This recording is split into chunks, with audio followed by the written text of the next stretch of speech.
from the studios of Farm Journal Broadcast. What's the future for trade relations with America's closest neighbors? I'm Michelle Rook. The president says he'll renegotiate NAFTA. What would make it a better deal for agriculture? We'll find out today on Agday. Meet an Illinois farmer doing his best to stay in business, in agribusiness, looking ahead. How can sellers be that aggressive, keeping the futures that far away from the cash? Machinery Pete has a tip for higher selling prices at auction and shooting for perfection in Louisiana. Agday, brought to you by the dependable, longest-lasting Chevy Silverado.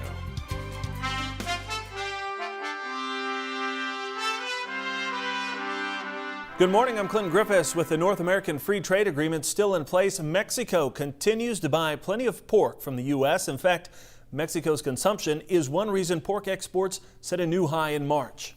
The U.S. Meat Export Federation says total pork exports in March were 16% above year-ago levels. Shipments totaling just under 228,000 metric tons. Pork volume to Mexico are 34% above March of 2016. Now to beef, total exports totaling 105,000 metric tons.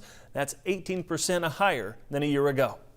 Ag Secretary Sonny Perdue also touting the first shipment of fresh U.S. beef arriving in Brazil following a 13-year hiatus. Brazil closed its market to imports of U.S. fresh beef in 2003 over concerns about BSE. Perdue says getting American beef back into the Brazilian market ushers in promising long-term opportunities for U.S. producers. Trade continues to be a major focus for the new administration, and that will be a challenging task as the White House targets NAFTA and two of agriculture's biggest customers for fresh negotiations. So what will renegotiations mean? Michelle Rook traveled to D.C. to find out. President Trump has decided he'll renegotiate rather than withdraw from NAFTA, much to the relief of farm groups. But what would make it a better deal for agriculture? For many sectors of agriculture, they don't believe they can renegotiate a better trade agreement. We got everything we want out of NAFTA, so we just want to maintain our zero tariffs on pork trade in North America. When it comes to cattle and beef, we want to be left alone. It works well, and because of NAFTA, we have two $1 billion markets, both to the north and south. But NAFTA really opened the door for wheat in Mexico. They had a lot of restrictions before. They dropped their tariff gradually to zero. It's become our number one market. Mexico is also the number one market for corn, although for the feed grain industry, there are a few tweaks that could be made. Phytosanitary, barriers. Again, the barriers for entry for things like weed seed, things like that, protocols. Those are really important. And of course, sound foundation for biotechnology. There's also a fear that by trying to fix the trade deficit for other products, agriculture will lose ground. Unfortunately, the way he's going about it, I worry that we're going to lose some of the exports that we already have in agriculture, both to Canada and to Mexico. However, the one commodity that might benefit the most from renegotiating NAFTA is dairy, due to Canada's new pricing strategy. To not only cut off exports from the U.S., what little exports we have, but also more importantly, they want to dump their skim milk proteins in export markets around the world where it will compete with U.S. exports. We completely gave up any power over the Canadians whatsoever in NAFTA. We gave them complete autonomy of their supply management system in dairy and poultry. Ray Starling, Ag Liaison to the White House, agrees policy on dairy, poultry, and fruits and vegetables could be improved, in addition to... It's not just in the numbers of what we sell or what comes in. Some of it comes down to how quickly do we resolve disputes when we have a dispute. However, he says they realize NAFTA has been good for agriculture, and that will shape their negotiations. Keeping what we have, particularly as it relates to agriculture, and then improving upon it. In Washington, D.C., I'm Michelle Rook reporting for Agday. Thanks, Michelle. The merger between Syngenta and Kim China continues to march forward. Shareholders of Syngenta now getting on board and supporting the asking price of $465 per share. The deal is set to close this month and is China's biggest foreign takeover of a company ever. Initial crop estimates are starting to come out from one of the hardest hit states by last week's flooding. The University of Arkansas Division of Ag estimates 937,000 acres of Arkansas cropland was hit by floodwater. The early estimates put losses at $64 million. The colored areas on this map show Arkansas counties that were hit the hardest. One county in particular, Poinsett County, which is highlighted in red, had 340,000 acres affected by rain and flooding. As large cities like Chicago spread their suburbs farther and farther out, rural areas often get swallowed up. We recently caught up with a farmer who lives about 45 miles southwest of Chicago. Manhattan, Illinois is that divide where city meets country. John Kiefner still farms, but he's taking a different approach. Betsy Gibbon has his story. When it comes to farming, John Kiefner prefers the basics. And several people have said when they see me all bundled up and the cold lake breeze is blowing, it's like, don't you have a cab tractor? I said, I don't need 120 horsepower to pull this. It doesn't matter if he has GPS, radar, or monitor. 1 3/4 inches, I might want it a little deeper. He believes being old school is helping protect future profits. Eliminated a lot of trips across the field and a lot of tillage, a lot of machinery bills, a lot of fuel bills, and I don't feel I've given up anything in yield. In a time when farmers were getting larger equipment, he got smaller, just like his acreage. The suburbs of Chicago have been growing. I've gone from 1,200 acres to only 700. That's a change he's adjusting to, along with his rotations, now planting half of his acres into non-GMO. Well, I have to switch my corn because I just came out of a non-GMO field. Mostly because the elevator nearby is giving him a premium. But even those payments are dropping. I got $2 a bushel for my soybeans. A couple years ago, went to $1.50, now it's $1.25. But I can give you this caveat. Last year, my one field of non-GMO yielded 69 bushel to the acre, the best I had, and I got $1.50 premium. So I'm not crying, or you could say I cried all the way to the bank. While he may not be like other farmers, he still faces the same weather challenges, like the recent heavy rains. His area received roughly 4 inches of rain in 1 week. The region is saturated, but Kiefner says it could be worse. Seemed like there was more than a few people when we got hot and dry a month or two ago that tried to draw comparisons to 2012, but so far that hasn't panned out. No matter the weather, a man who appreciates the unwritten rules of farming. If you don't keep some corn with you in the planter, you always run out in the back of the field. Murphy's Law. And believes in the basics. It's cheap. We'll keep right on farming his way. Reporting for Agday, I'm Betsy Gibbon.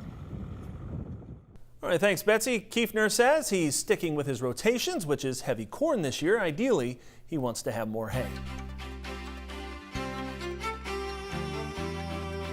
So much weather to discuss the last couple of days. Mike Hoffman has a flood of photos for today's Crop Comments. Good morning, Clinton. A farmer from south central Nebraska sent this photo, which shows just how tolerant corn seed can be. Randy Ermacher says this corn seedling is coming back from the dead after getting hit with frost and snow. And Joe Thompson from TNT Farms in Pauls Valley, Oklahoma says they're finally getting a break in the weather. They've started a second cutting. Heavy dew prevented them from starting until 10, but by day's end they had cut about 200 acres. And taking a look at the drought monitor, you can see how little of the lower 48 is in drought right now, but the southeast generally is the worst area in the country. We'll show you who got all the rain this week and have your forecast coming up in a few minutes. But first, here are some hometown temps. Be prepared for work each day, rain or shine, by signing up for local weather forecast updates delivered straight to your cell phone. Just text Weather 6 to 31313 to get started. When we come back, we'll ask our team of analysts to get us prepared for another week of market action. Plus, stick around, folks. Coming up, we're going to talk about how the interior of the cab affects used tractor values. And we'll meet some 4-H'ers who are aiming high in this year's shooting challenge. Details when we head in the country to Louisiana.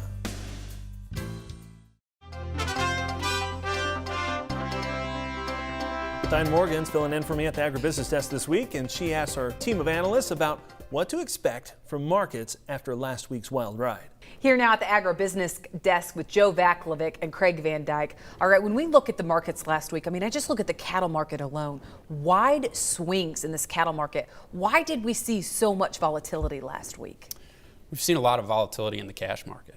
This week alone, we've seen cash cattle jump $10 a hundredweight. We're starting to see the spreads get extremely wide. I know a lot of the conversation has been this market has been at such a deep discount to cash that, how can sellers be that aggressive keeping the futures that far away from the cash? And I'd argue there's absolutely a point there that it's hard to be an aggressive seller, but when you can have cash markets that move $10 in a week, why can't the futures move 5, 6, 7 bucks in a week, in a day, right? And we've seen that this week. And the technicals as well. On Thursday we saw key reversal in the May feeder contract. We saw island top in the June fat cattle contract. So technicals and fundamentals here going to keep things volatile moving forward. You've got some interesting implications for a lot of people involved in that market. For the funds, this has been easy money, and I'm not going to say there's ever easy money in the markets, but the way that they've been able to hold this long position and then roll into the next month at a huge discount and continue to play this game over and over again for the last few months has really been a profitable deal. Then you've got the producer on the other side of this thing who's, backward on their hedges, but selling cash cattle in the 140s. So there's a lot of interesting things that happen when you get into these weird spreads and this big basis. There's a lot of implications that are not normal by any stretch. But Joe, when you look at these markets, are there signs that it will continue to move higher heading into June? No, not to me. I mean, from a technical standpoint, it looks like if we haven't seen a blow off top already, we're getting close. But anything's possible in a market like this. It's a parabolic move. It's something you see in commodities like once every 5 or 10 years. It's really unprecedented. I totally agree with Joe in that respect. As far as the charts look this week, that's a textbook blow off top. But at the same point, you're looking at record basis here in the cash to futures contracts. So it's going to be a battle of cash flows, and with the spreads, the way Joe mentioned, the funds can continue to roll that, and they have started, as we've seen, starting to roll into the next contract. All right, thank you both. Stay with us. We'll be back with more Ag Day in just a moment. For a special report on the grain markets, call toll-free at 877-TT-HEDGE. That's 877-884-3343. For more information about Standard Grain and its services, call Joe at 312-462-4438.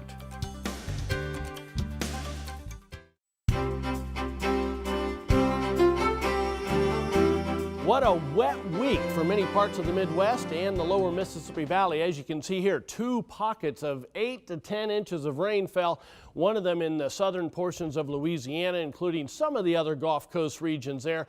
But the main one was right through the middle of the country, and this started in parts of northeastern Oklahoma into southeastern Kansas, with some areas in the purple here showing up as 8 inches plus, and I know there were some 10 to 12 inch readings in some of those areas, northern Arkansas, but especially southern Missouri, southern Illinois, and then that tapered off a little bit as it moved into southern Indiana. But huge amounts of rain there. And we're not totally done with the rain, although I don't see this week being nearly as wet as the last one. We're going to start with some decent rains in the far northeast, eastern Canada, with that the big cutoff low there in the northeast. We also have a cutoff low there, southern California, southwestern Arizona. So let's put the jet stream into motion. Not a lot of movement there, as you can see, so it'll continue to be fairly wet, although it's normally wet in many parts of the outer banks and into the northeast. But this system will be a very slow mover as well. As we head through Thursday and Friday, then they kind of merge a little bit, so it stays chilly.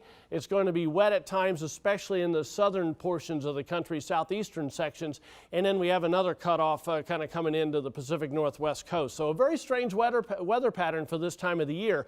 As we head into next weekend, then, well, you can still see there's a huge trough in the east, big ridge in the middle of the country. This would really dry things out for much of the Corn Belt and warm things up as well, but that could be fairly wet in the Pacific Northwest. So let's go for the temperatures this week. I'm going below normal for much of southeastern Canada, the Great Lakes, back into Missouri and Arkansas, and throughout everywhere east of there to the mid-Atlantic into the northeast. Above normal then for the northwestern plains from North Dakota down into northwestern Kansas and the northeastern Rockies, and below normal for much of the west coast, especially the southwestern sections of the country. As far as precipitation this week, I'm going below normal for the northern plains into the Great Lakes. That'll be kind of a change for the Great Lakes area, but above normal with that slow-moving system coming out of the Four Corner region and then spreading slowly toward the southeast. So this could could be a little bit of good news for some of the northern sections that still have some drought conditions, but it still looks below normal to me for Florida and much of southeastern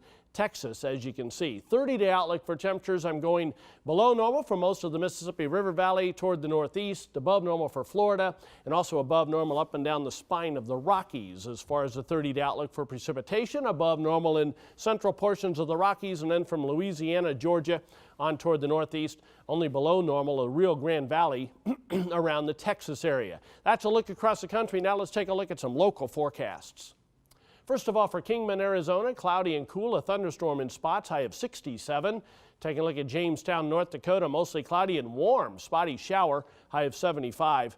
And Huntsville, Alabama, mostly sunny, only a shower in a few spots, high around 74. When we come back, a little elbow grease might go a long way to getting top dollar at auction. Machinery Pete tells you how. Up next, and Louisiana 4-H'ers show their skills at the target range. Fast pace with design-matched transmissions for intuitive steering, perfect cut for a carpet-like finish, and sweet ride with a comfort-focused seat. Grasshopper mowers are committed to the cut.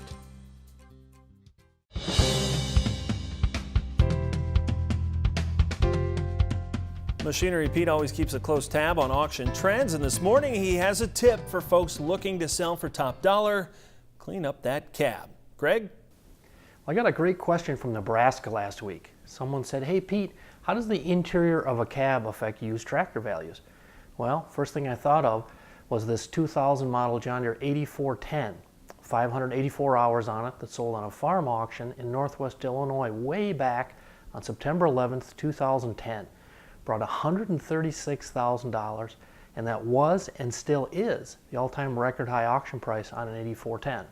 Now, beyond the low hours, the rest of the story on this tractor was the owner made anyone getting into the cab take off their shoes or their boots.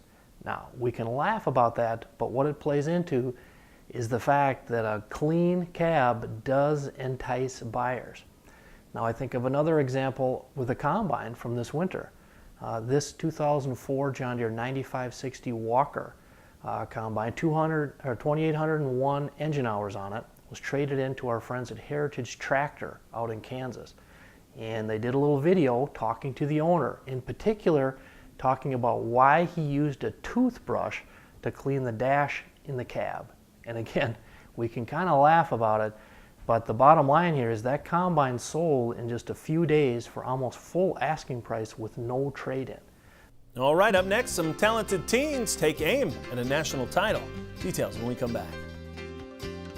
Get the roots your crops need by getting Radiate first. Visit lovelandproducts.com/radiate. See your CPS dealer today.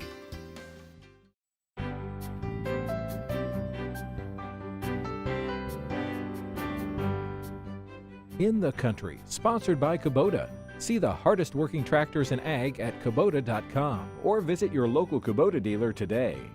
Shooting sports is a popular program in 4-H in many states with a trip to nationals on the line. More than 800 Louisiana youth participated in the state shooting sports competition. LSU Ag Center's Craig Gautreaux has a story. Whether it was rifles, BB guns, or arrows, youth from across the state were aiming for a spot in the 4-H National Shooting Sports Competition held later this summer. The event showed how popular shooting sports is with 4-H youth and how it helps fulfill some of the goals of the organization.